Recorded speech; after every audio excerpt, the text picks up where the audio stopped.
Hey, Ruth. Hi, How you doing? how are you? Not too bad. Good to see you. Good to see you too. How you been? Good, thank God. Been hanging in there? Yeah, all good on your end and you and your family? Yeah, yeah, not too bad. Beautiful. I feel a lot better once the weather gets nicer and I can spend more Mhm. outside. Yeah, That would be good. my husband just cleaned out the pool. We have an above ground, a little Right. thing, but it's like my haven. Oh, it's going to be great. Oh, so he Absolutely. cleaned it. It looks beautiful. Now we just need to heat it up and I'm going to be in there. There you go. Very, very Yeah. smart. Very So, smart. any idea who this person is? 13B716. No. I'm waiting, obviously, for Andy, but also for my colleague Rob. He's going to help me with the questions in case they get too many. Okay. Uh, so once those two come on, then I have some technical stuff to take care of so that everyone else who pops on, their video doesn't come on. Okay. Do we Yeah, have any idea how many people might be joining us, I or don't. we I really don't? don't. There's no way of knowing, right? No, there were 300 and some odd this morning. So I guess imagine that split in two because there's two breakouts.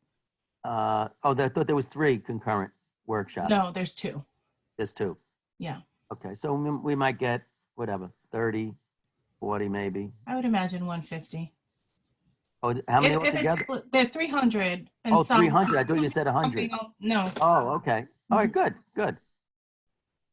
It's a little different than our 3,000 that we had registered. Yes. for our Yeah, thing. it's very different.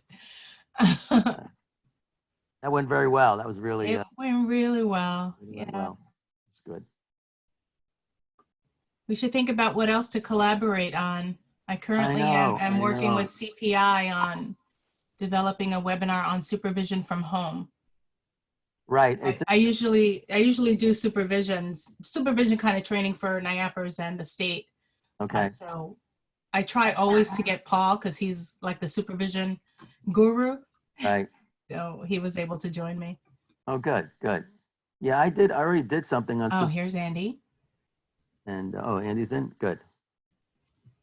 Let me ask Rob if he's in. Because I don't know who that other person is. It could be that someone just joined early and is just going to sit and wait. Okay.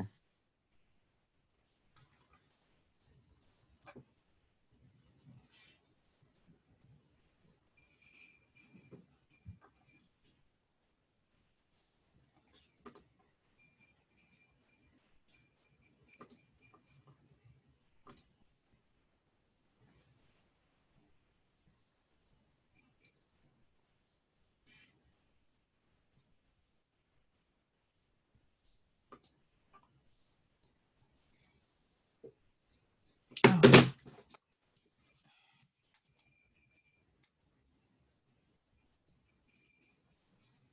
Hello, Ruth. Hey, how you doing? Good, good. How are you? Good. I'm good, thank you. So excited for your presentation. Thank you both so much for doing this for us. Sure. Got a lot of content, dudes. I said, Yeah, oh my God, how many slides? Well, we're going to go, I think we're going to go through some of the slides. Part of it is that we want to make these slides available to everybody so that you want to review it. It's, if you're trying to review stuff and it's mostly pictures with little like bullet points, really hard for people to remember, like, what was that really all about? You mean like when they're taking it home and Yeah, it's reviewing kind it of like later? giving them almost like some reading material kind of thing. To a little bit more, but we won't be, just trying to read every single bullet, and we're going to go through it fairly quickly. So everyone, this is Rob Statham. He's Hi, Rob. one of my trainers. Hi, He Rob. works in the Western region. So Okay, I great. need to do a couple of things right now, take care of some technical pieces so that everyone else that comes on doesn't just pop up on the screen the way you guys did. So Okay, great. The first thing I'm going to do is share my screen so that you see your slide deck, and I'm going to give you mouse control so that you can move your own slides. Okay. Wonderful. Actually, let me do this other stuff first because then I won't have mouse control. So we'll use our own share slide, right? So we'll We'll be Well, I was advancing going this. to do it here just because I added a first slide And then- of the executive seminar slide. Okay, Yeah, so and then we Unless have you to wanna tell use that. it. If you wanna do that- so we can move it.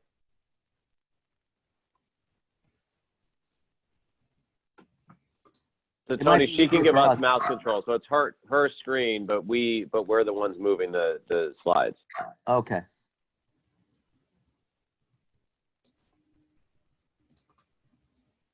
Then, okay, so the slides that, Ruth, you're going to be putting up. So Andy, some of the slides we removed won't be removed. Yeah, I sent her the updated No, I have version. it. Oh, you did? Great. Yeah, yeah. Yeah, Okay, yeah. great. The final, as opposed to just Final, Final. Final. All right, so people are starting to come in. Oh, I recognize some names. How nice. So they are all coming in without, unfortunately, their names are popping up, but they should not be actually on video. And Rob, for you, Okay. I would ask that you turn off your video. Okay. All right, when we start. Yep. And, So and folks since can't they're hear going to us be now. able, Can they hear us now? No, right? actually, They they probably do hear us. Can they? Yeah, yeah. Oh, so as we're talking now? This isn't a webinar platform, it's a meeting platform. All right. Okay. Okay, so, Yeah. okay, well, hi, everybody, as you come on. Yeah, no more. Yeah. Tony, we have to watch Tony now. He has to be good. He has to, That's very hard for me. All right, To so. leave any of these things alone.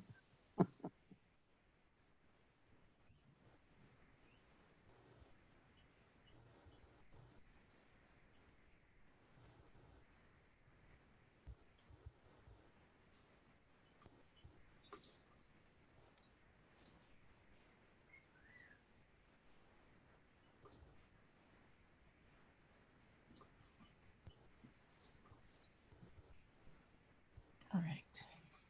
I'm going to share my screen now.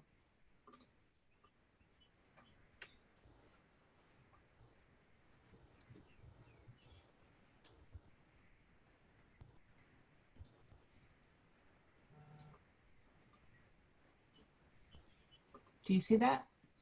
Yep.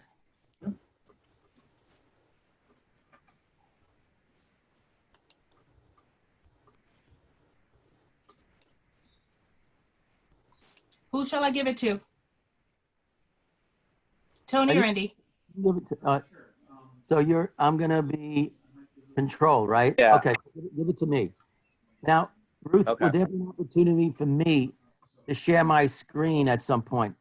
I just want to share a particular website. Is that something I can do? I can pass, I can stop sharing my screen and then you can start your screen. Okay. So you want that before the questions? Yeah, it'll be somewhere towards the end of the presentation. Just let me know, then we'll I'll do let it you that know. way. Okay. The So, other thing you could do, Tony, is you could just email it to her, and that way she could pull it up. Okay, it's like a web. Either's fine. Website. Yeah, it's a website. Oh, gotcha. okay. Maybe it's just better we just switch and then get back. Okay. So when I'm talking, the brief introduction that I'll do, I'm gonna have this slide on and then I'll have your first slide up as I'm saying your names and your titles.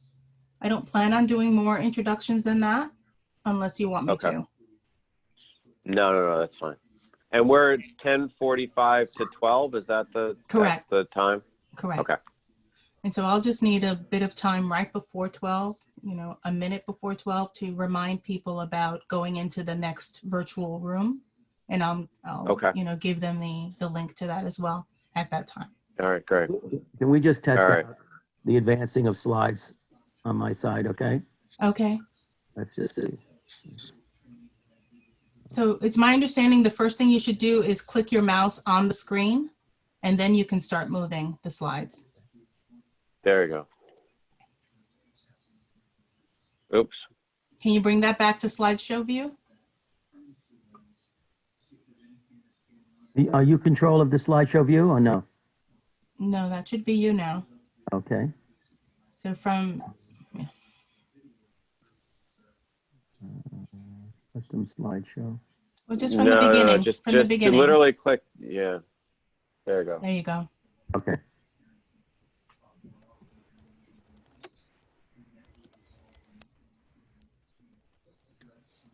Is it moving okay? Yeah. Or is Okay. there a lag time or anything? No, I'm getting it. Okay, great. Okay, I just have to hit it pretty. Okay, so let me see if I can go back up to the home. There we go. All right, and Ruth, I'm going to tell everybody, because it looks like we're going to have a reasonable number of people, I'm going to tell everybody to chat in their questions rather than trying to open up lines and do all that, because I think that usually, once you get over 30 people or so, it gets a little hectic. I so totally we'll ask agree. people to chat in questions. I set it up so that they're coming in muted and not on screen. And so I will let them know to do the, use the chat box for that. Okay.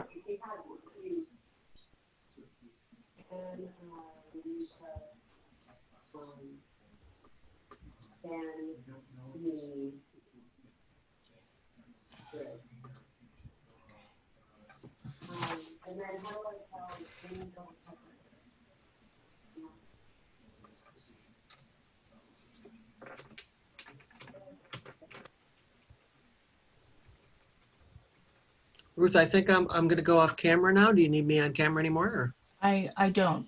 Okay. Look at your cell phone. I might need to communicate with you. Yep, I've got that. And turn off your mic. Mm-hmm.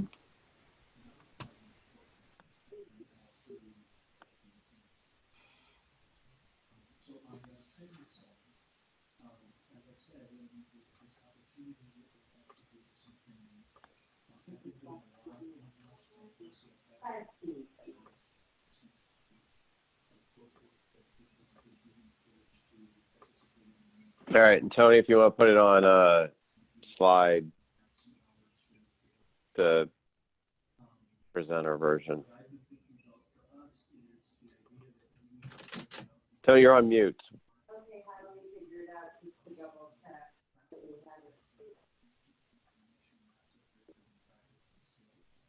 All right, thanks. I'll talk to you later. Okay. Tony, you're on mute.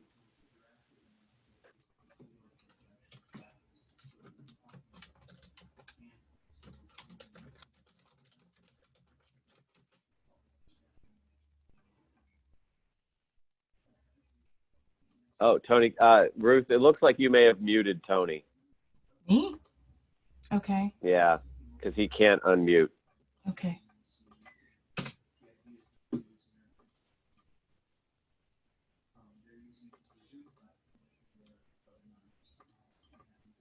There we Okay, go. There you okay. go. There we got you, Tony. Okay. Yeah, my wife Sorry likes about that. My wife likes that function. Yeah, She likes the mute function. All right. So in 5 minutes. All right. Yeah, there we go. Some brief housekeeping Perfect. stuff and pass it along. All right, wonderful. What is this link here? All right. On that first page, there was something strange. Yeah.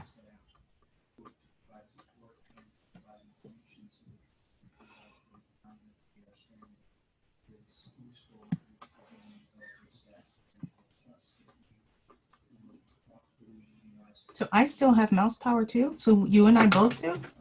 Yeah.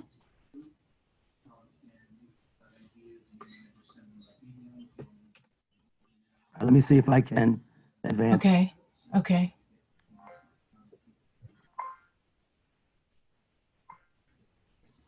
I can't seem to advance it. Okay. Let me see what's happened here.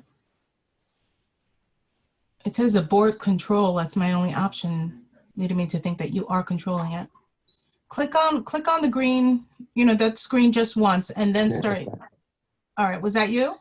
Yeah. Okay. Yeah, that's me again. Okay, great. Okay, let's get back to. All right. We're getting it better at this.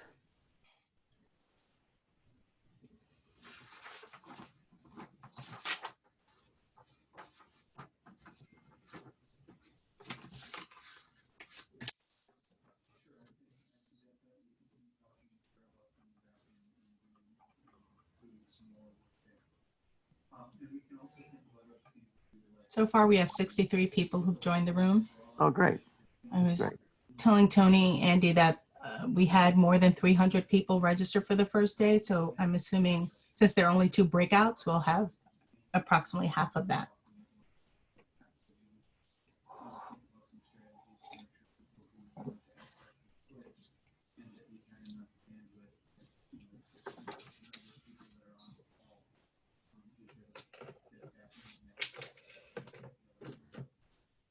Tony, if you don't mind, I'd like the other screen, the other slide first.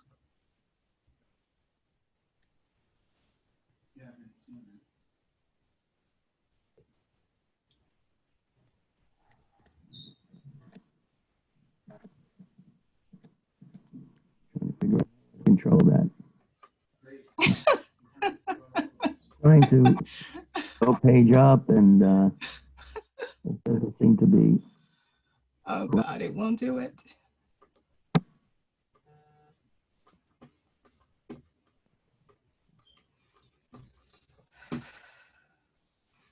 All right. Oh, there you go. Can you hear me I now? think with the sharing the mouse, it's a little challenging. Okay, Yeah, okay. so I think when All right, Tony's Ruth clicking on and his Tony? end, it also affects my screen. Yeah. Yep. We're good. So, oh, oops. We just always beg people's patience as we go along with this. I'm sure people have done this more than a few And if times. it really becomes an issue, I'll just assume control of moving the slides. That sounds fine. All right. Do you want to just start out that way? No, that's fine. Because look, like right now, I got Andy muted again, and I didn't do that. There you go. Yeah, can you hear me, Ruth? Yes, I can now. Okay. So here's what I learned. If either Tony or I mute ourselves, we can't unmute ourselves. Okay. So Tony, if you need to mute yourself, just mute yourself on your phone. Don't mute yourself on I'm not gonna. yeah. Okay, just to be We safe. won't Yeah, tell okay, your so wife. both of you If don't she mute could just yourself, or else you're gonna Yeah, have to don't do what mute us. Andy did. Right. Yeah, and like send a note. I did in full honesty. I did send you a chat first, but Oh, you did? Yeah. It's hard to have all that open when I'm sharing the remote. no, absolutely. Yeah. So, yeah. All I right. think when it comes time to question and answer, I'm going to assume responsibility for moving the mouse. You know, just take it back just because I'll have easier access to the chat box. All right, so it's 10:45. Why don't we give it another minute?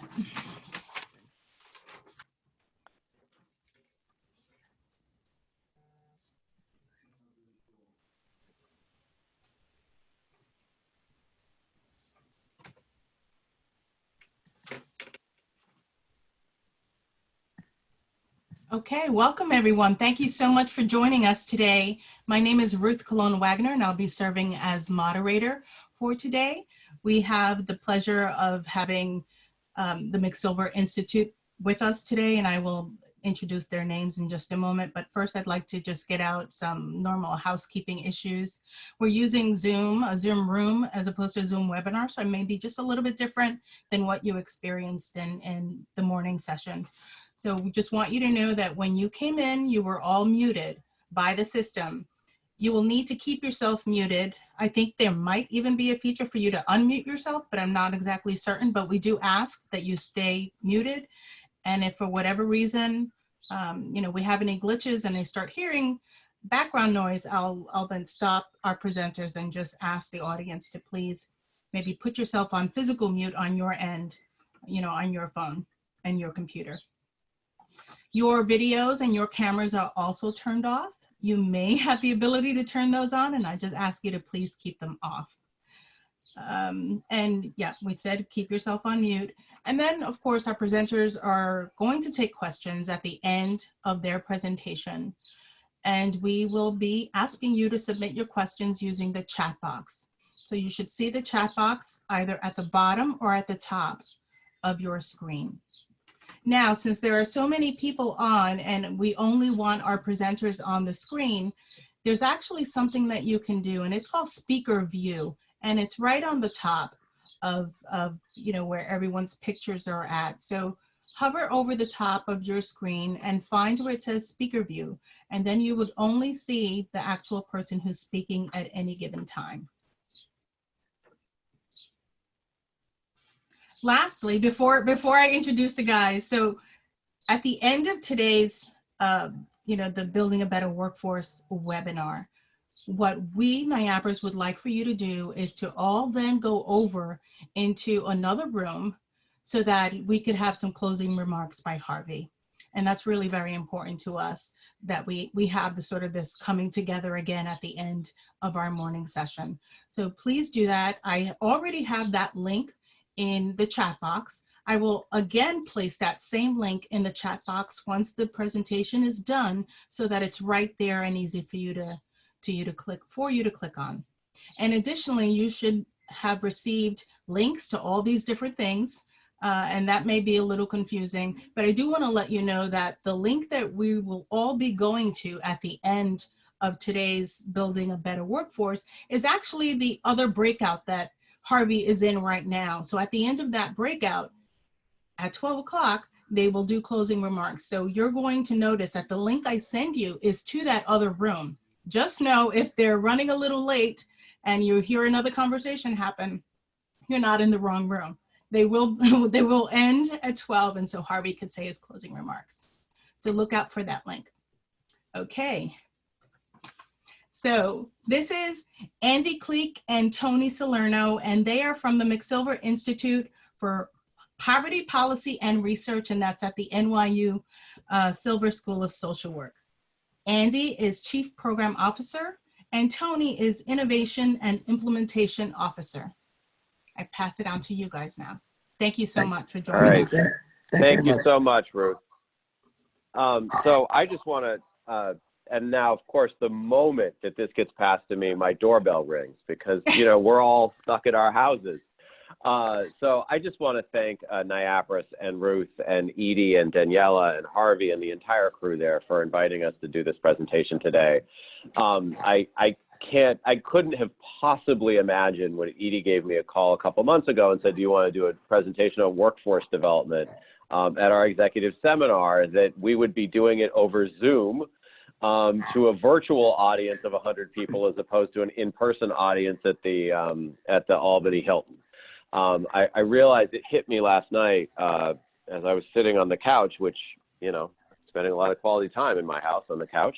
As I was sitting on the couch last night, it hit me that I was supposed to be, I probably would have been staying the night in Albany last night, and I was home, and I actually missed going to Albany. And I've been going to Albany for more than 15 years for these kinds of things and a variety of other things. And it was the first time I was like, wow, I really wish I was in Albany tonight. So, so the world has drastically changed. And Tony, and Tony and I are going to try today to walk through some of the issues associated with workforce retention and building a better workforce. But we have kept our slide presentation intentionally not about COVID-19. I know in the rest of our lives, it's all we're talking about. But we've kept our slide presentation intentionally not specifically about COVID-19, but I'm sure we will make lots of references to it. And I'm sure that much of this applies in the COVID-19 kind of environment we're all in and going forward. But we wanted to just kind of do it, I don't want to kind of do it straight and really kind of walk through what we thought was going on and what are the important issues. And then, you know, obviously that'll be part of this. Please feel free to chat in questions. It is a little difficult, as we all know, with webinars and trainings to kind of monitor everything at the same time. So we'll probably take questions closer to the end or take a break in the middle and take some questions as well, maybe. The only other thing I will say is there are a couple bullet points here that were straight bullet points a couple weeks ago, and now come across as jokes because they just are hilarious in the current environment we're in. So I'm going to walk through really quickly what we're going to talk about today, and then we'll dive into the content. So first, I'm going to take a couple minutes at the beginning to just kind of define the problem that we have with workforce right now in our current and ongoing and just our previous environment, and all the data obviously will be before then. We're going to talk a bit about what keeps staff committed to their work, the factors that are associated with retention, Organizational culture during times of change and crisis all of a sudden becomes really important. Something that was like, you know, yes, of course you deal with times of crisis and change, but this is an unprecedented time of crisis and change. The critical role of supervisors, and one of the things that we've been hearing from agencies and our technical assistance side of our heads, is really the important role of supervisors in this particular crisis, and having to transition all of your supervision from more of an in-person model to a mobile model literally overnight. And how do you do that? The values of high-performance teams, and then what should a leader do? Assessing the problem and generating solutions. All right, so MHA of New York State did a survey a while back, looking at 126 behavioral health agencies, really trying to get an idea of what the turnover rate is. And I'm not going to spend a lot of time focused on this particular study because we've had some other things as well, but I just want to highlight that in this study that they did, this survey, the average turnover rate statewide was 34%. 34%. So that means a third of all positions are turning over in our field once a year in any given year. That is just an unfathomable number when you start to think about the amount of ongoing change and turnover that we're experiencing in our field on a regular basis. A couple other studies have shown similar results. SUD facilities, you know, talking about constant turnover between 18 and 20%. So compared to the MHA survey, actually much better. Another study found turnover rates 33% for clinical staff, 23% for supervisors. So even in the context of you're losing a third of clinical staff, you're also losing 1 out of every 4-ish supervisors every year. And the amount of change that that really leads to. And a Detroit Crane study found 37% as well. Next slide, please. I think we skipped one in there. There we go. You know, this bullet point I laughed at when I saw it. The community mental health industry is operating in a dynamic business environment. I think right now we are definitely operating in a dynamic business environment. It's one that that we've never seen before. Many of us are home, you know, unprecedented change, and then also related industries are competing for our behavioral health care providers, schools, hospitals, primary care settings. The other one I would add in there is managed care companies. There was, as behavioral health made the transition to managed care a couple of years ago, there was a huge kind of outflow of frontline clinicians to managed care, which in many ways was good because it put people with experience on the front lines actually working for managed care, which was fantastic. The flip side of that, though, was that it took frontline clinicians off the lines. And so just to highlight that as well. All right, next slide, please, Tony.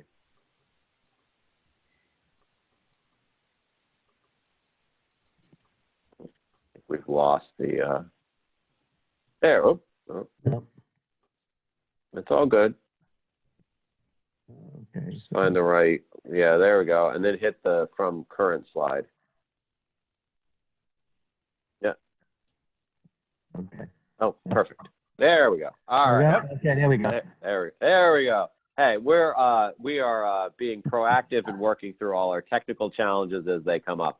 The funny thing, totally unrelated, I saw one of the morning show people working from home this morning, and they were using the clicker I usually use in my regular presentations to get through their, I guess, PowerPoint presentation for the morning news. So we've achieved a whole new thing. So impact of turnover and vacancies, this isn't new to anybody. I'm just going to go with this right here.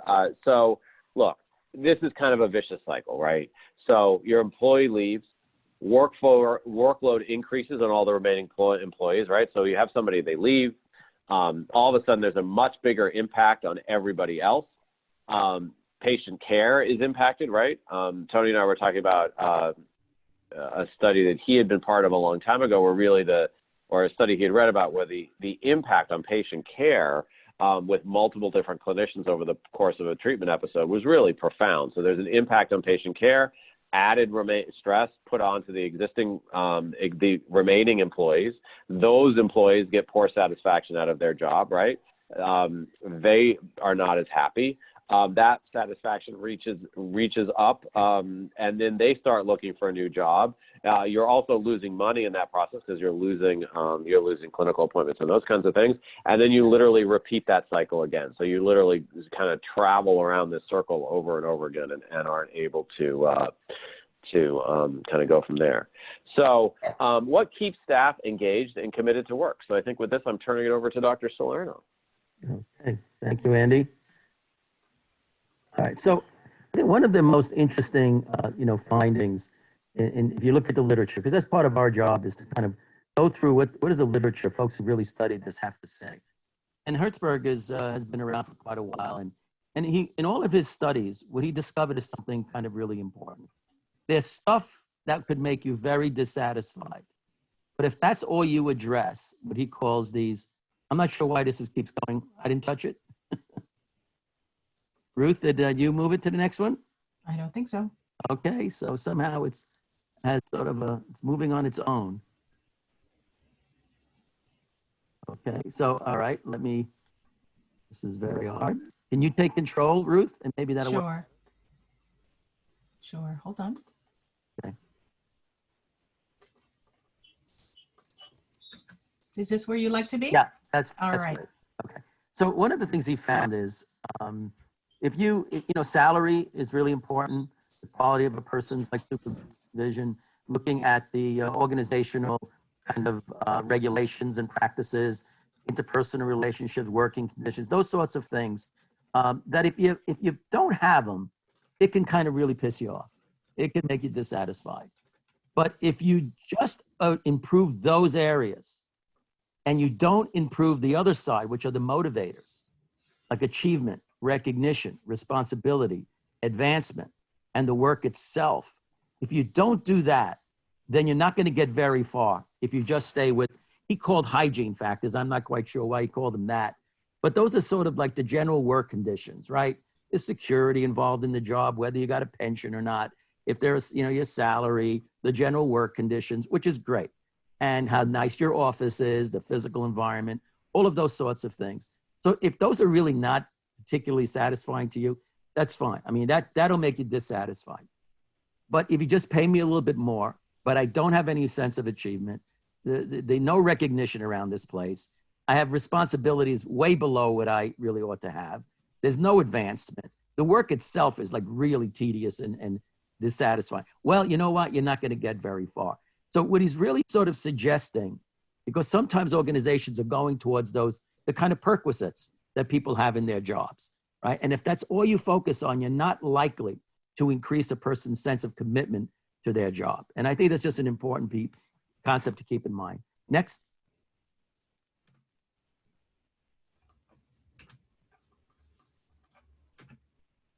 Okay, so again, this is just putting it in a graphic here of as motivators go up, as I mentioned, and the hygiene factors become less and less important. Now, of course, with the salaries today and other conditions of work, a person can find that struggling, right? And we should not ignore that reality. However, addressing that is going to be important in terms of sort of addressing the person's sense of dissatisfaction. But if those motivators are not addressed, you're not going to get very far. And I think that is a profound statement. It helps us to think about it a little bit differently. Next slide. So the main takeaway, as I mentioned, that's separate and distinct from what leads to dissatisfaction is different than what leads to really job satisfaction and commitment. Next slide. Okay, so what is it? What is it that professionals, the folks in behavioral health, general health care, what do they really care about? So a sense of achievement and competence. So the ongoing investment in a person's skills and knowledge and providing direct feedback and support to improve that. So an individual's experiences, you know what, working in this place, I really learn a lot of stuff. I increase my knowledge, I increase my skills in this job. That's extremely satisfying, right, for a professional. Recognition that things aren't really ignored here, that my efforts, my achievements, achieving goals, et cetera, is recognized. I'm not like behind the scenes. People haven't forgotten about me. The sense of autonomy, right? That I can exercise some of my sort of independent approaches to the work that I do. I'm not over controlled in an environment. You know, I bring a particular perspective. I'm encouraged to be responsibly creative and flexible. And then also the idea of autonomy means having a little bit more control over your entire life. And that's where the work and life balance comes in. Next slide. The relationships among folks in the environment is not a nice thing, but it is a critical thing. A sense of responsibility and matching your responsibility with your professional level. That again is another aspect of work experience that increases this person's sense of commitment to the work and satisfaction with the organization. And then the stuff you're asked to do day in and day out, right? That's a very important piece. You know, I did my dissertation in this area of asking, so what helps organization, what helps individuals, right, be insulated from the most negative effects of burnout? And I did this at Harlem Valley Psychiatric Center across inpatient and outpatient settings. And that was the question. Why is it that some folks really seem to get burned out and others don't, right? A really important question. Well, two of the things that came up in my study was one, the degree to which people had some control over their work environment. And oftentimes the higher you up you are in terms of positions in the organization, the more autonomy you have. So that was a factor that was important. And the other was the stuff you did day in and day out, was it something you found gratifying? Now, of course, not everything you do is going to be fantastic, but on balance, right, that you have enough opportunity during the course of your day and week that you're engaging in activities that are intrinsically and personally satisfying to you. So those are the kinds of things that leaders, in thinking about how do I really increase the commitment of my workforce so that I have less turnover and I have individuals who are really motivated in my in the work environment. The one aspect to look at is what are people being asked to do and the degree to which they have some control over their work life. Next slide. The social climate is where there's trust, productive conflict, cooperative support, commitment to the work. Andy's going to talk a little bit more about that as well. It's like the critical importance of the team. You know, it's a little bit more intimate, right? It isn't like I relate to the entire organization. A worker relates to usually a small group of people, either co-workers, direct co-workers, and supervisor. And that relationship is critically important. And Andy will say more about that. And I already mentioned how work-life balance is something that for so many employees is an incredibly high value for them to achieve. Next.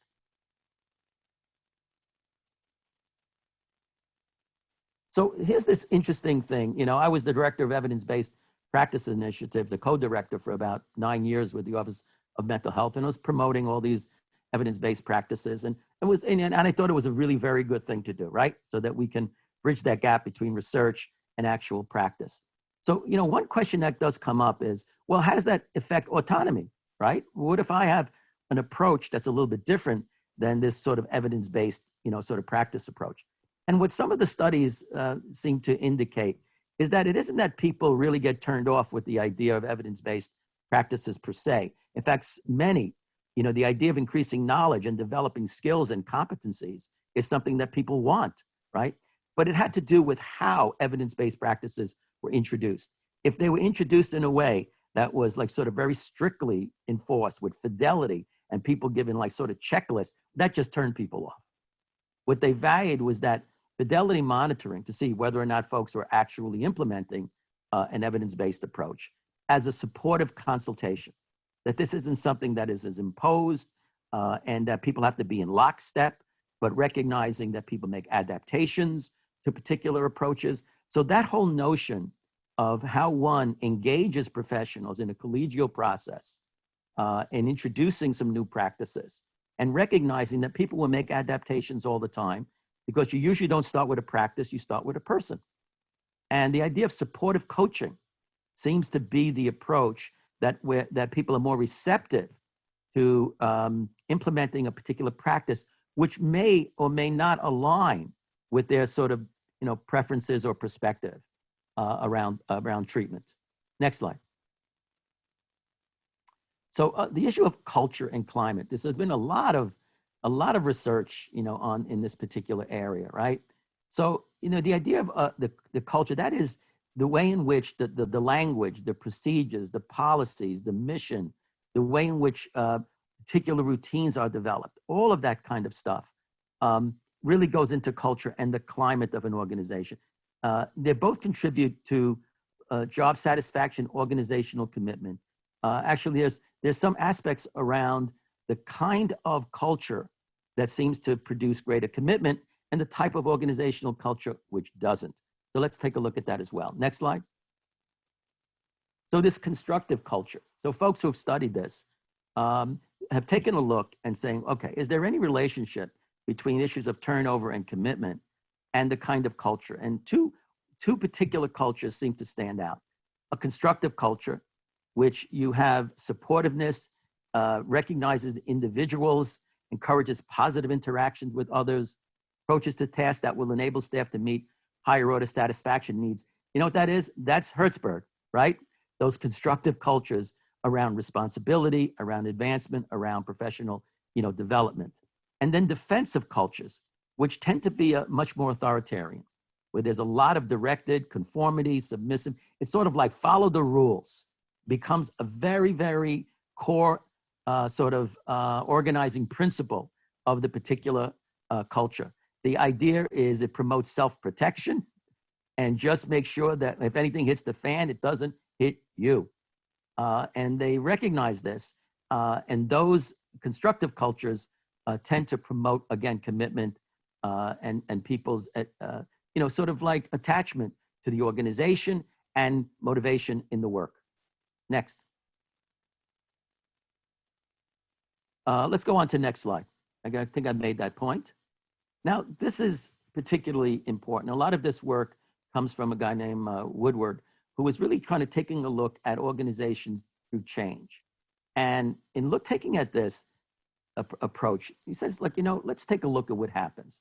To some organizational cultures, what staff really want, right? When you go and ask them, so what do you really want during times of upheaval or just change? And this is beyond just the idea of having this incredibly unprecedented crisis, but under any kind of situation that's disruptive or there's major change, staff want empathy. That goes a long way. Is just to recognize that people have emotional responses to change, and it doesn't mean that they're lousy people and bad employees or just resistant, right? Just it's a certain acknowledgement around human nature. Information that is clear and reliable, that's what they want. It doesn't matter if it's good information or it's positive information or accurate. It needs to be accurate and needs to be clear and reliable. And then there's ideas that it isn't just, we have this kind of thing of change, you guys figure it out. But the notion that we're generating ideas, involvement, the loss of a sense that my voice doesn't matter in this organization, that's a killer. That is a killer. And so organizations that really do manage well, their approach is, we need to involve everyone. We need the perspective of everyone in order to make some informed decisions of how we proceed. The people have to carry out these changes, need to have a voice at the table. Otherwise, you're just going to find a lot of difficulties going forward. And of course, people need a lot of practical support, resources, tools, and time.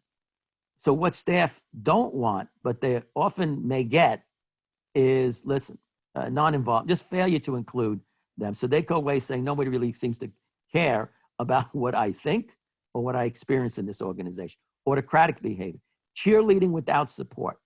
It always feels like there's a disconnect between the realities that change is going to require and this kind of overly optimistic, positive cheerleading sort of thing. So that needs to be balanced. Minimizing the impact. That's somehow not recognizing how much this can have an impact on folks. One of the things that Woodward found is that for leadership at times, a change feels like a strategic process, right? It's a strategic plan. Whereas for the workforce, it often experiences as a shock change rather than a strategic change. And that can often be a real big disconnect. So not minimizing the impact is important, and avoidance of very uncomfortable conversation. Sometimes you just need, right, to address some really uncomfortable issues, and the avoidance of that does not help. Next slide.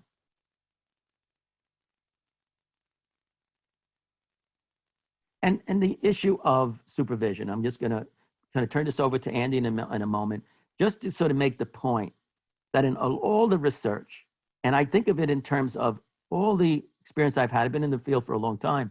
So I think about all the supervisors that I've worked with and the situation where I was the supervisor, right? And how critically important that is in terms of the experience of the workforce. They may not even see the CEO or say, hello, how are you every once in a while. But it's the intimacy of the interpersonal relationship that makes a big difference. Next slide. This quote I kind of like is that, I don't know how true it is, but I thought it was something, got me thinking a little bit. Employees don't quit because they don't like their jobs. They quit because they can't work with their managers or leaders. What that really says is that the relationship with supervisors and really everyone in the organization is not like sort of a nice thing. As long as the job is great, doesn't matter how I feel about people or how I'm treated. That is not the case.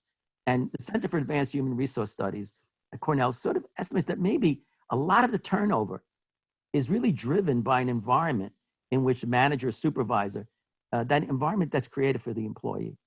And I think that that's a really important issue to think about, like as a leader, is kind of attending to, is some of the turnover we're experiencing related to relationships with supervisory level and generally the interpersonal environment that we've created here. Next slide. Okay, you can keep going. Let's go to the next thing. Okay, so the increasing social support for employees and teaching communication social skills to supervisors. This was like sort of a major recommendation to address the issues of burnout in organizational life. So it all is focusing now, I think an important piece, and Andy will talk more about it, is the importance of the supervisory role.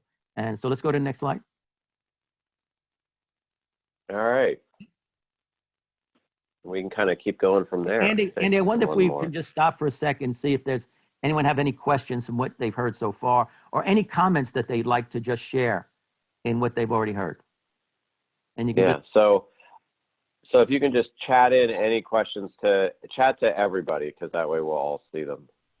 Or a comment that you want to make about what you've already heard.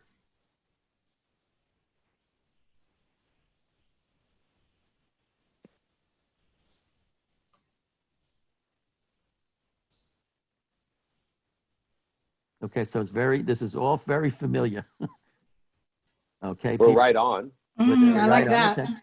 That's good. No, we're hoping that it aligns with your experience and what common sense also teaches us. Right.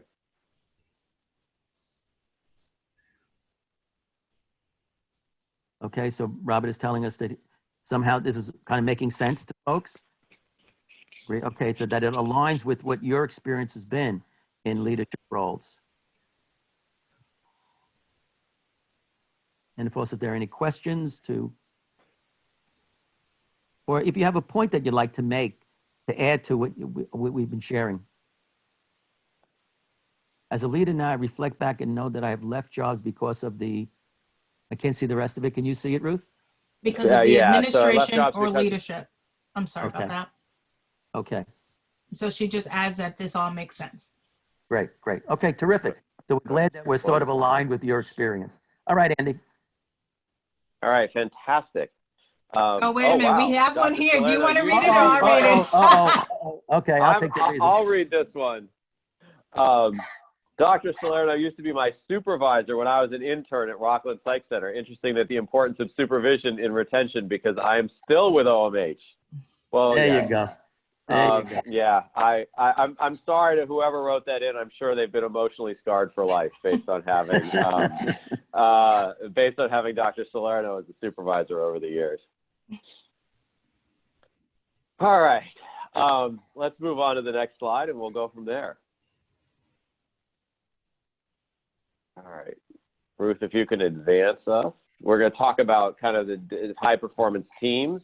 And we're going to start in not a strengths-based approach, but really talking a little bit about the 5 dysfunctions. So I think at the bottom of this, and look, this is familiar to many of us who worked as therapists and worked in any human service profession, right?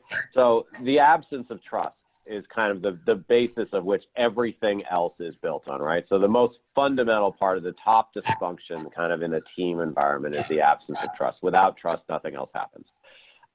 Next is a fear of conflict. And if you don't have trust, then you're going to be unwilling to have conflicts with people in your environment. And we're going to talk a little bit about conflict, and I think it's really important, the type of conflict you're having, right? And then also that a lack of commitment on the part of the supervisors, a lack of commitment on the part of employees to kind of be committed to the mission, and avoidance of accountability, an unwillingness to take accountability because perhaps of the repercussions of taking accountability for things. And then finally, at the top of that is an inattention to results. And we're going to go through each of those in a little bit more depth. All right, next slide, please. Oh, I think we skipped one. Okay. So I want you to kind of reflect back on this around an absence of trust.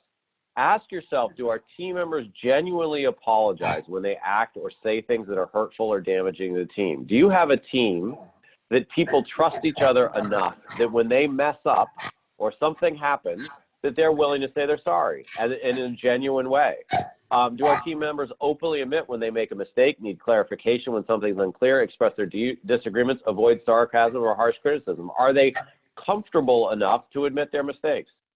Do we get to know each other as people? Do we know about other people's personal lives, their interests, what stresses them out, their talents, important personal events in their lives? So how well do we actually know the people on their team? And if the answers to these questions are like, yeah, no, not any of these, then you may start to be thinking about there's kind of an absence of trust. Next slide, please. Okay. And also the other piece of this is there really is a fragility to the trust. If one member of the team, especially if it's the supervisor, is unwilling or unable to be vulnerable, it can infect the entire team. So this idea that, and Tony has said to me over the years, because we've worked together for a while now, he said to me over the years that, when a leader comes in, and if the leader promotes an atmosphere that is not trustful, even if the rest of the environment is all well connected, that can really just disrupt the entire environment overnight. So if that key leader on the team is not building an atmosphere of trust, it really infects the entire rest of the team and can infect the entire rest of an organization. That is the time really to start to have conversations with somebody around addressing those kind of issues. Okay, next slide, please. All right. Simple answer, the leader goes first, right? The leaders all start off as great followers, but really the leader really the supervisor. And to Tony's point, in most, especially large organizations, your connection is really with your immediate team and your immediate supervisor and maybe some of the other people around you. But your connection is not necessarily with the entire organization. You may never get to know or never get to see the CEO, and your connection is real. So the leader is that person who's directly responsible for you, and they're responsible. They really have to lead and set that cultural tone. Next slide, please. All right, fear of conflict. And this is one of those things that's kind of almost counterintuitive, this idea that actually conflict within an organization can be a good thing, and the absence of conflict in an organization actually doesn't necessarily mean everything is going okay. A lot of times we all think about things as being kind of harmonious, and that means that everything's great, but it doesn't necessarily mean that way, that's the case. And so I think this is really important and something that when, I think about these things really jumps out at me. So if trust is not helpful, is not present, people will not engage with one another. So there's this artificial sense of harmony, right? And we've all been in organizations like that, right? Where everybody kind of, professes their great love for everyone else. Everyone professes that it's a wonderful environment and everybody's happy, but no one's having any real conversations, right? So you've created this artificial harmony to kind of keep everything tamped down, but important decisions don't get made. When you have those meetings to actually really talk through something important, no one steps up to have those conversations. No one's willing to really put themselves out there and make themselves vulnerable because they're afraid of the consequences of that. And then when people do, they get very angry. And so the idea that all conflict is bad isn't really what we're looking for. It's really the idea that conflict can actually be good if it's based on your beliefs and what you're committed to. It's not personality focused, right? It's not yelling and screaming at people and telling them they're not, good people or they're bad at their job or whatever. It's actually genuinely talking through a series of issues and looking through how people address those. Teams generally avoid this to spare one another's feelings, right? They don't want to have conflict because they don't want to upset anybody, but actually to make good decisions, you need to have a robust exchange of ideas across a variety of different viewpoints to actually get where you need to go. And if those viewpoints aren't expressed, then people don't feel heard and the ultimate decision isn't as good. Next slide. All right, productive conflict. I think I made some of these points already, but with trust, conflict is about identifying the truth about an issue, decisions, goals, root problem, strengths, what's practical, really working through to get to the best decision possible. Next slide, please. All right. And I really thought this was really important. When people don't weigh in, they don't buy in, right? You're not going to get buy-in unless you have everybody get the opportunity to express that they get to weigh in. And I think one of the things that I often struggle with is that if everybody doesn't agree with the decision to go forward in a particular way, that they're not going to be totally bought in. And I don't think that's the case. I think the case is people want to have their decisions heard, their viewpoints heard and understood. But if ultimately the decision is something that's in the other direction and that they may not have been their choice, if they felt like they were heard and they felt like their views got a full airing and a full understanding, then they will be, and they can be committed going forward to whatever the decision is made. But if their views are shut down and no one hears their views, then they're going to be less likely to move forward in a productive way. Next slide, please. All right, consensus seeking pitfall. And I think I certainly fall into this. I'm sure others fall into this as well. In that you want, at the end of the day, you want everybody around the table to agree on the decision going forward and agree on, what you're going to do.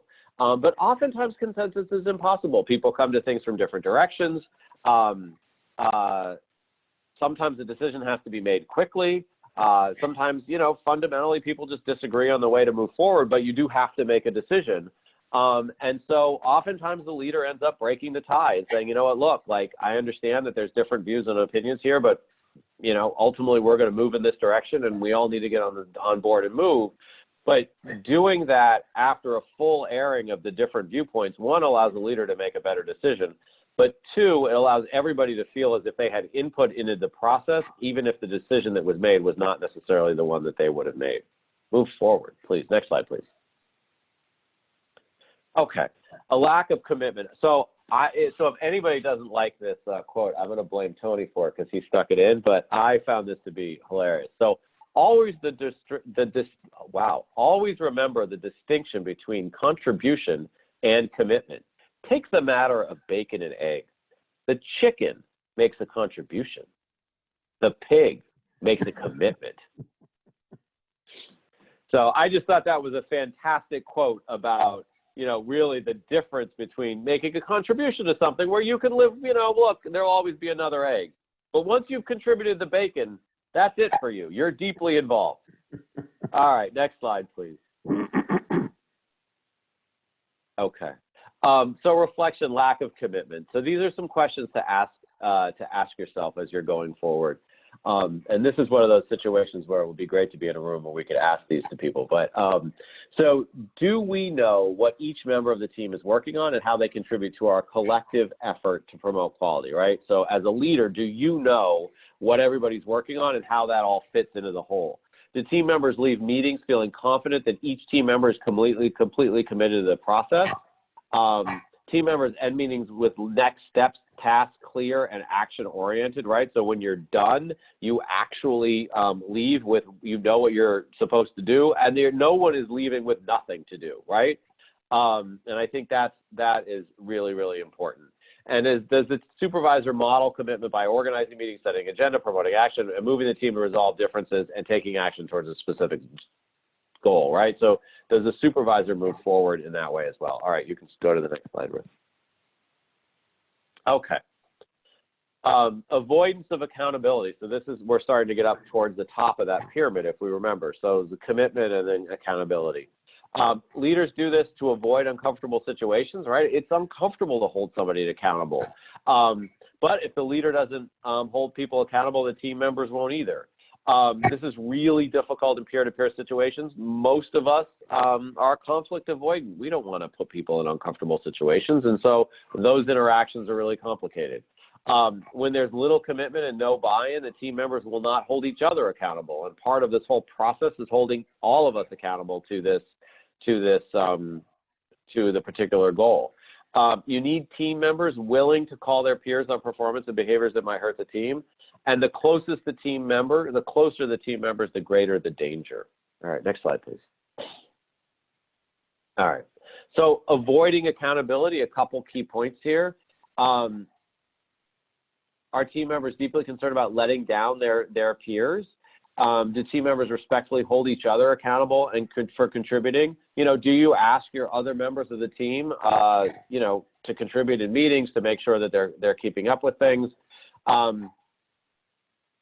Do people volunteer to work on areas that are key to achieving your aim? So we've all been in those situations, right, where something needs to get done and you say, who would like to take this on? And literally everybody dives underneath the table. I don't know how you dive underneath a Zoom.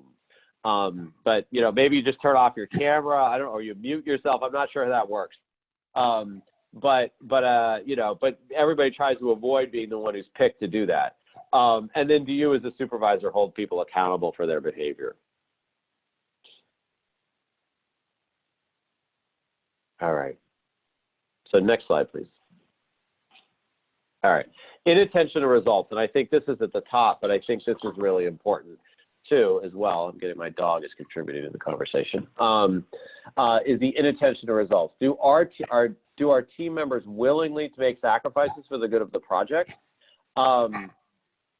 And then do we have a way of knowing how we're doing? So do we measure our outcomes? Do we know what our outcomes look like? Do we actually talk about the outcomes? Are the outcomes something that one small group of supervisors or leader gets access to, but no one else does, so no one knows what the outcomes are except for a small group of people?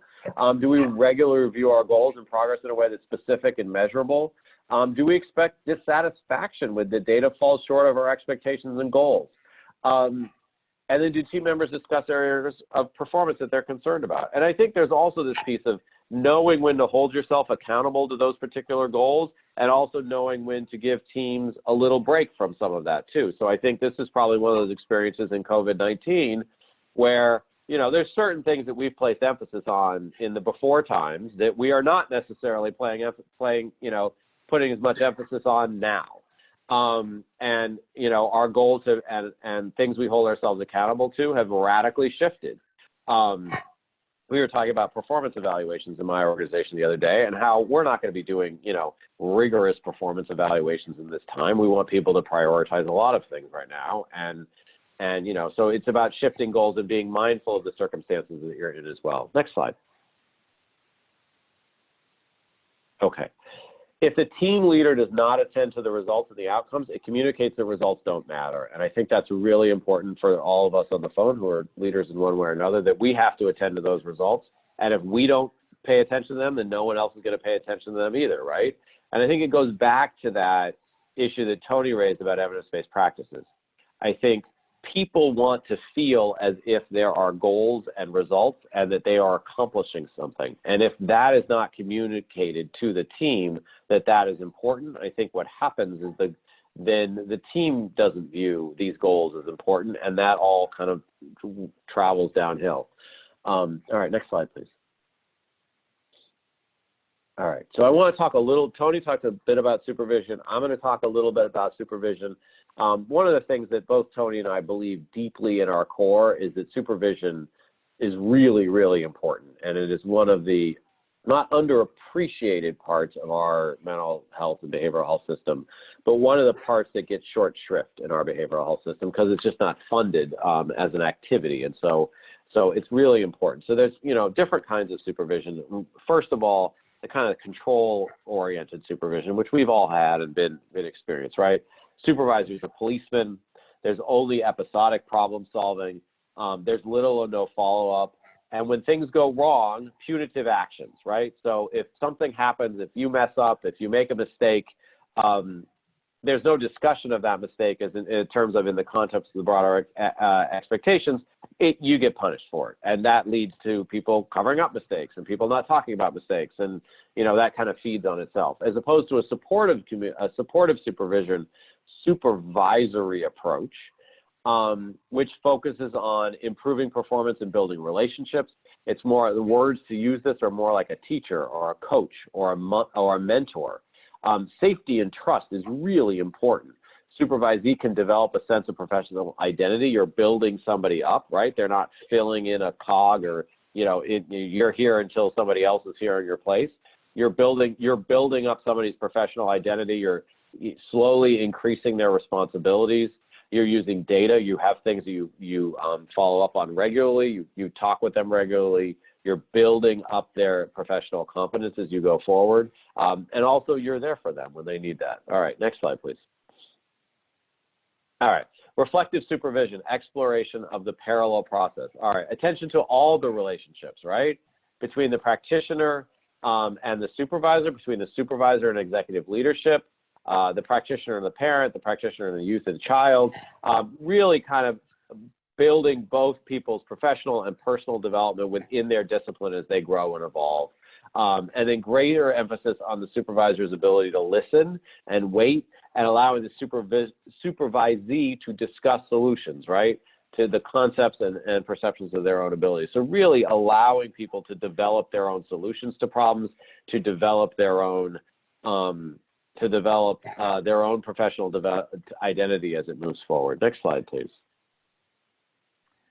Okay, so I'm going to pause here. We're going to turn it back over to Tony, which is to take all this information we've thrown at you in the last 45 minutes and turn this into what do you do about it?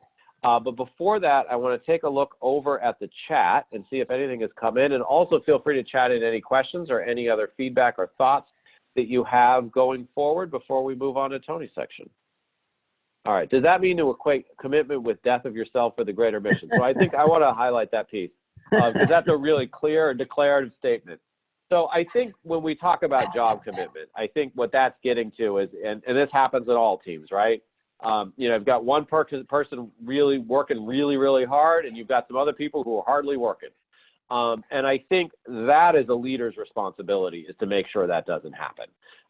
It's a leader's responsibility to make sure that all members of the team are taking on an equal load and contributing. They may be contributing in very different ways, but they're all contributing. And I think when you have members of a team who aren't contributing and you have some members who are over contributing, that leads to burnout really quickly amongst those over contributing members. And that's something that you do have to really nip in the bud. So we certainly do not want to give the impression that, there's this commitment that you have to put in that goes above and beyond what should be your commitment, because that will burn you out really quickly. Oh, good. This is great. Somebody's saying they're going to share this on their first Zoom staff meeting. We're all connecting to these new experiences and how we do this. All right. Anything to say about addressing disconnection with upper management? Yeah, and I think that can be a real issue. So we're talking primarily at the team level here. But I think there's also this, how do you connect those teams to upper management, and how do you facilitate a positive team environment if that team environment doesn't necessarily roll up the chain? Okay. Andy, I want to just add to that is this. Yeah, please. We've been focusing on supervisor with those who deliver the services to clients, but this same process is at the executive team meetings as well. I've been certainly in both, right? Where I've been sitting around what we used to call the cabinet at a large psychiatric hospital, right? And you can apply those same aspects of teamwork to executive level, to middle level, to any level, really, in an organization, wherever there's leadership and those who are engaging with leadership to make improvements or to carry out functions in the organization. So this isn't like the executive team level can have mistrust, a lack of attention to detail, to results, not holding people accountable, and somehow that won't be a parallel process at other levels. So this really applies across the board. I don't want anyone, to kind of disconnect, to sort of discount their role right now as all of you leaders, and certainly my role when I was a leader at a large hospital, thinking of my team. And gee, I wish I had known about this, because as I go through it, I feel guilty, because I can think about all the things that I could have done differently that would have promoted a high performance team. And the one thing about high performance teams, people want to be part of it. They want to be part of high performance teams, because those aspects are also associated with achievement, with responsibility, with all the things that Hertzberg talked about, right? And so that's why we're bringing it up. And the other piece is high performance teams are resilient teams, so that this issue today around COVID-19 or any changes happening in the healthcare system, any disruptions, any major shifts, it's high performance teams that are in the best position to be able to respond to that and be resilient to that situation. Whereas teams that lack trust, where they avoid sharing honest feelings, where they don't hold each other accountable, where they don't pay attention to results, those are the teams that are going to be in the most vulnerable position, both in handling the crisis at hand, as well as any other changes and adaptations to a changing healthcare environment. So I think that's an important piece. I just wanted to ask folks if they could just chat. How many of you, if you've been part of a high performance team, because they're kind of rare, you know, in a way they're not the most common, but if you could just type into the chat, yes, I have, or no, I have never been part of a high performance team. Just trying to get a sense of what your experience is out there. So Todd, a lot of people are saying yes. I currently have one. I've been looking for one forever. Thank you for sharing that. Yeah. And I like somebody said yes, but it's not perfection. And I think that's really important too. I think that's really, really important that, you know, even in a high performing team, it's not perfection. Nothing is perfection. Yes. So some people there was have also, yes. and Great. Go ahead, Andy. go ahead, Tony. No, I was just going No, to. I was going to say there was also, go ahead. You know, it's just a lot of people have an image in their head as an experiential level of what it's like.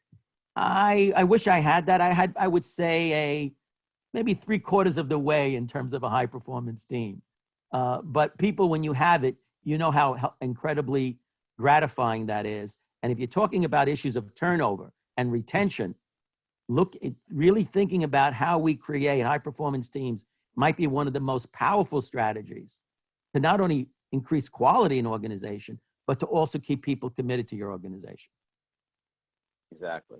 I want to go on All to right. this turnover rate. Can I just share my screen, Ruth? Is that possible for me?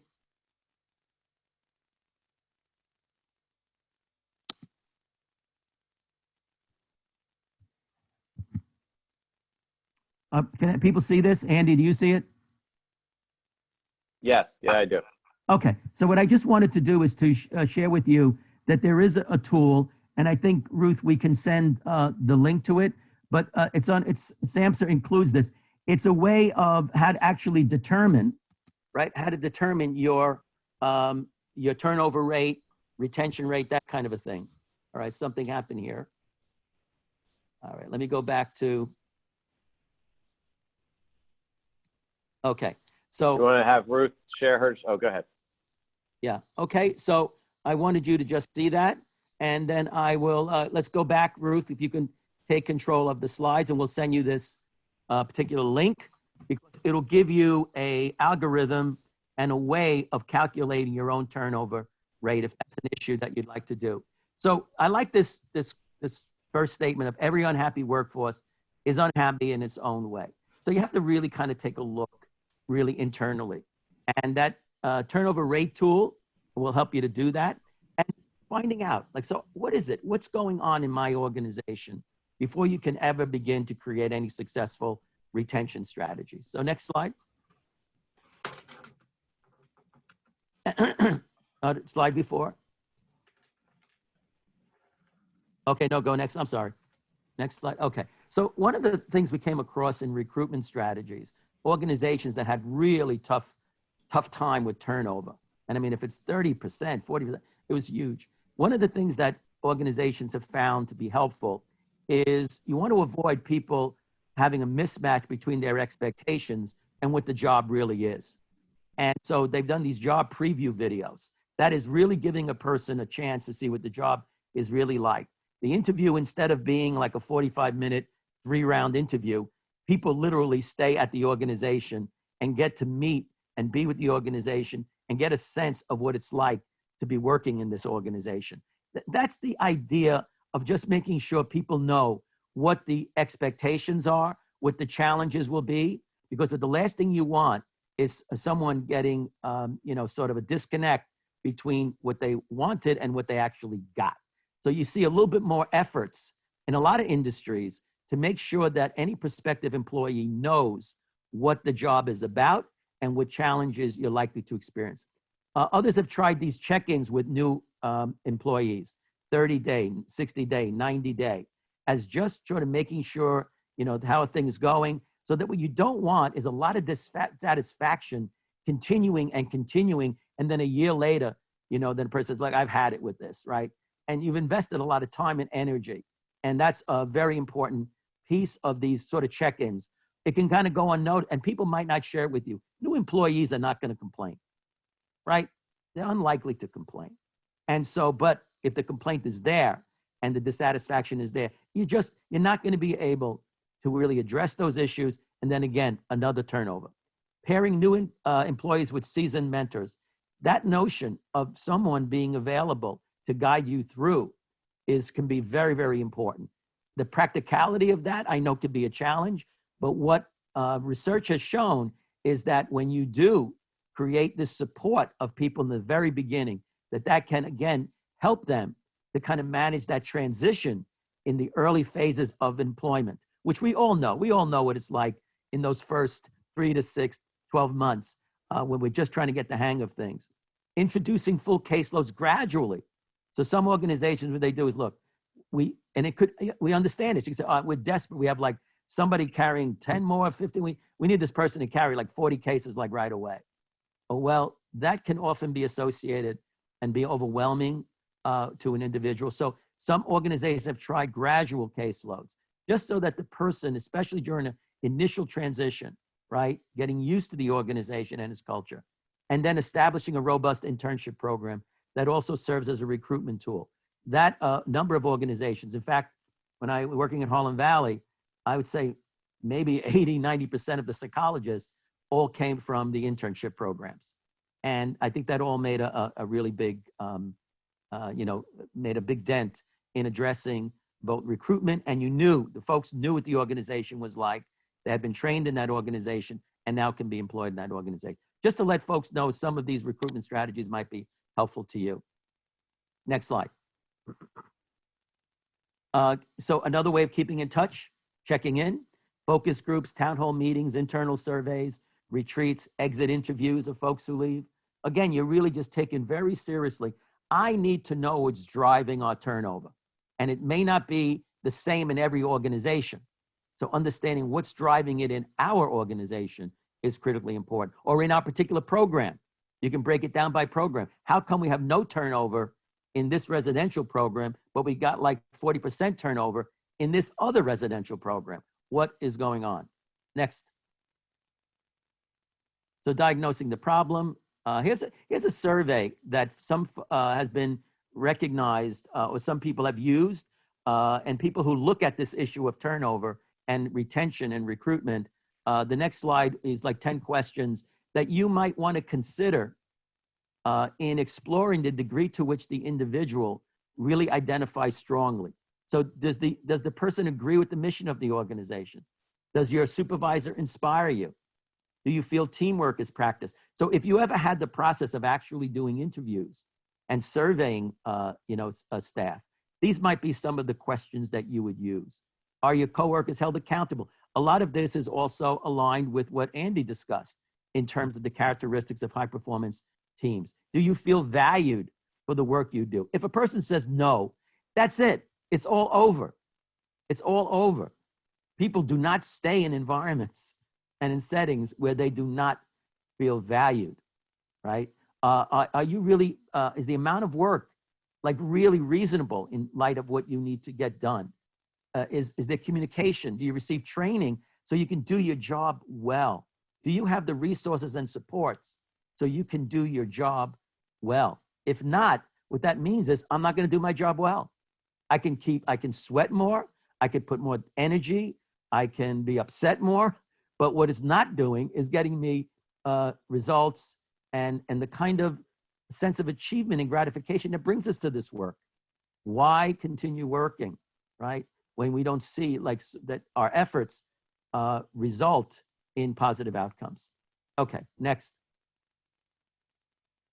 Communicating is incredibly important strategy. Opportunities. When you think about it, like, so why should I work for you as opposed to that other program down the street? So is there something we can offer employees that's unique, right? That our competitors are not, because you're all in a competitive situation here. And so creating new opportunities for career growth and development. You know, and people know, organizations get reputations, right? Saying, people doing internships and all say, where do you really want to work? And I've been with so many different organizations and in various roles in my life throughout the state. And I definitely come across organizations that I say, I'd love to work for them. And I've also come across organizations that said, that's the last place I want to work. So what is it that I'm detecting in those various environments? What am I hearing? What do I see? What does it feel like when I enter that organization? So those are the kinds of things that you gain a certain reputation as, gee, that's the place you go to if you really want to develop as a professional. That would be just one indicator. Okay, next slide. Now, the other thing is looking for and addressing signs of worker distress.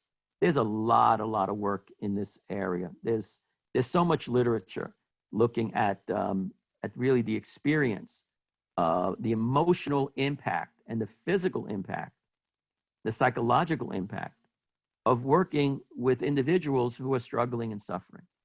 You know, I've done that for many years, and Andy has, and we know, right? When we're working with individuals who are really struggling with mental health, substance use, or severe physical health problems, or a combination of all of those sorts of things. When there's also the social determinants, right? The factors of poverty, discrimination, all the sorts of things that impinge on a person's life, right? And we're with those individuals day in and day out. You can be affected by that. We're not distant robots. And so the issue around compassion, satisfaction, which is what we want, meaning that my empathy for others, my engagement with others really feels like it's fruitful, as opposed to compassion fatigue when you're just worn out. Or vicarious trauma, how come I'm identifying with some of the adversity that my clients are experiencing and thinking about that and almost reliving it. And then the other is burnout, when I'm just emotionally exhausted. Next slide. So the issue of compassion fatigue, this is the problem. And this guy Figley, his approach to it is he thinks it affects those who do their work well, meaning people who really put their heart and soul. Maybe not in the commitment of a pig for bacon, but the idea that they really put their heart and soul into their work. And they think about it and they care very much. And it can get to the point where you may lose a little boundaries around that. And then there's a shift in your hope and your optimism. You can have deep physical, emotional, and some view it as a spiritual kind of exhaustion, right? And they give to themselves, but it's finding it difficulty, right, to maintain a balance of empathy and objectivity. It's hard to stay in the field, right, if you just take on too much. So that's an issue to just be aware of. Next slide. Another sort of area of distress is vicarious trauma. This is not the most common, I just want you to know. And it often is related to if someone, a practitioner, has also gone through some of the adversities that their client has experienced. So there's sort of an identification, right?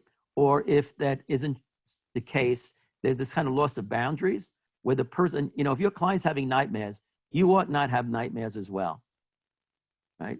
So the idea of being exposed secondary to these stressful narratives and conversation, that in and of self, you can begin to incorporate that, right? It's almost like being a first responder, but instead of actually physically seeing the disaster and the harm, you're kind of in a way sort of reliving that in the way which your client is narrating their adversities, right? So it can be, really disabling for a person, feeling afraid, difficulty sleeping. You can't get that out of your mind. That's a serious issue. It's not the most likely outcome, but it's something to be aware of as well. Next. And then burnout, which is really reduced to, a lot of it has to do with the organizational practices and demands, right? And the effects of turnover on remaining staff when people leave, right? Just reduce staff morale, ineffectiveness, reduce productivity. It's an organizational problem. Next. So what affects it? These are some of the things. So if you have you're concerned about burnout, the things to look at is, to what degree is there excessive workload, too much time pressure? People are asked to do one thing, but it conflicts with another thing that they're asked to do. I'm not sure of what my job is, role ambiguity. I don't really have the resources here, right? I don't have the supervisory support, co-worker support, organizational support. I don't get much feedback on how things are going. I don't participate. My voice isn't heard. I can't make hardly any decisions on my own. Unfairness or inequity in the workplace, right? I think there's favorites going on over here. Insufficient rewards, including the social recognition. So if those are some of the concerns then around burnout, these might be areas, even one or two of these, that you can address in an organization to make a big difference. Next. So some organizations, what they've done is they really want to know what the experience of their workforce is. I work certainly for NYU, McSilver, but I also work for the National Council, in DC. And one of the jobs that I've been working on is trauma-informed care across the country. And some of my organizations that I've worked with, they made this a top priority. And what they used is a freely available professional quality of life scale called the ProQual. And what it does is it asks staff, 30-item questions, and then gives you sort of a profile of each person, where they are with compassion satisfaction, compassion fatigue, vicarious trauma, or burnout. And it gives an organization a chance to say, I don't know, let me find out what my workforce is experiencing and to what degree is experiencing. And are they experiencing differently in different parts of our organization? Maybe in one program, people seem to be doing well, and another part of the program, they're falling apart. Okay, so it's freely available at this particular website. And if you want to take a look at that, you can certainly use that as well. Next slide. Okay, so we have a few minutes. Any comments or questions that folks might want to raise?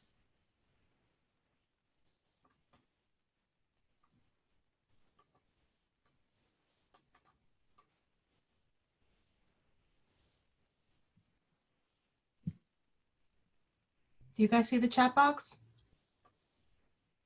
Yes, we do. I'm just trying to go through it, Okay, and I okay. had some young people step into my room real quick, so I was keeping myself on mute. All right. So one question that came in was, how does compassion fatigue and vicarious trauma, how much of this is about people's own trauma being reactivated? Yeah, you have to look out for that. The folks that are going to be most vulnerable, are those who've experienced adversity themselves, and especially if they identify with the adversity. You're working with a client who's experienced some, sort of neglect and physical abuse in childhood, and the practitioner has experienced that as well. That is a role for what we call supportive supervision.